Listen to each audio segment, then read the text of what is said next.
નમસ્કાર મિત્રો, હું આપ દરેક મિત્રોનું સ્વાગત કરું છું. આજના વિડીયોમાં આપણે જોઈએ કે આંગણવાડીમાં હાઈકોર્ટનો ચુકાદો, જેમાં કાર્યકર અને તેડાગરના પગાર વધારો ન થવાના કારણો. વર્તમાન સ્થિતિ મુજબ જોઈએ તો પગાર વધારો સપ્ટેમ્બર 2025 મુજબ થશે. હાઈકોર્ટના ચુકાદાની મુખ્ય વિગતો. ગુજરાત હાઈકોર્ટ ડિવિઝન બેન્ચ સરકારની અપીલ ફગાવીને ઓગસ્ટ 2025 તાજેતરના સમાચારો મુજબના મહત્વનો ચુકાદો અપાયો હતો. આંગણવાડી કાર્યકર માસિક વેતન 10,000 હતું અને વધારીને 24,800 કર્યું હતું અને 14,800નો વધારો થયો હતો.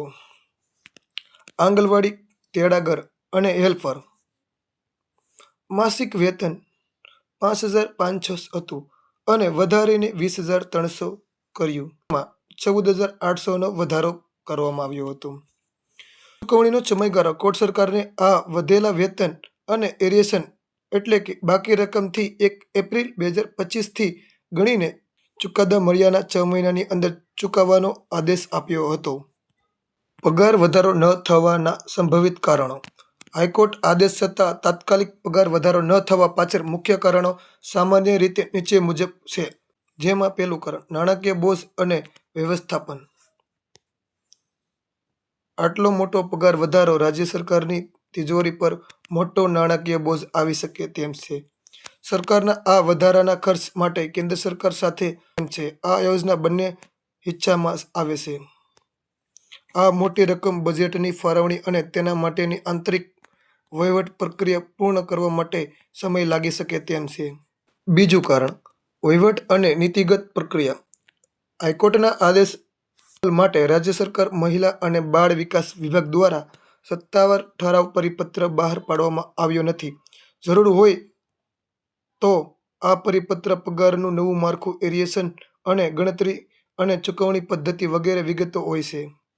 હાઈકોર્ટે સરકારને 6 મહિનાનો સમય આપ્યો છે, જેમાં સરકાર આ સમયગાળાની અંદર આદેશનો અમલ કરવા માટે કાર્યવાહી કરી રહ્યું છે.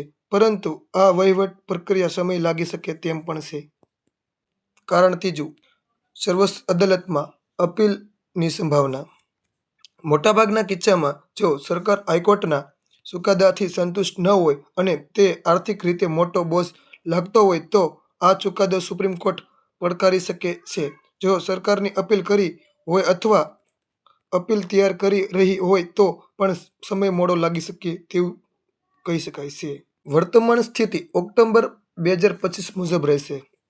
કોર્ટના પગાર વધારો અને એરિએશનની ચૂકવણી માટેનો ચુકાદો મળ્યાની તારીખથી 6 મહિનાની અંદર સમય મર્યાદા આપી છે. આપણે ધ્યાન રાખવું જોઈએ કે પગાર વધારાની પ્રક્રિયા શરૂ થઈ ગઈ હશે અને સરકાર વહીવટી અને નાણાકીય તૈયારી કરી રહી હશે. આ સમયગાળો પૂરો થતા પહેલા સત્તાવાર પરિપત્ર બહાર પાડવામાં આવે તેવી સંભાવના છે.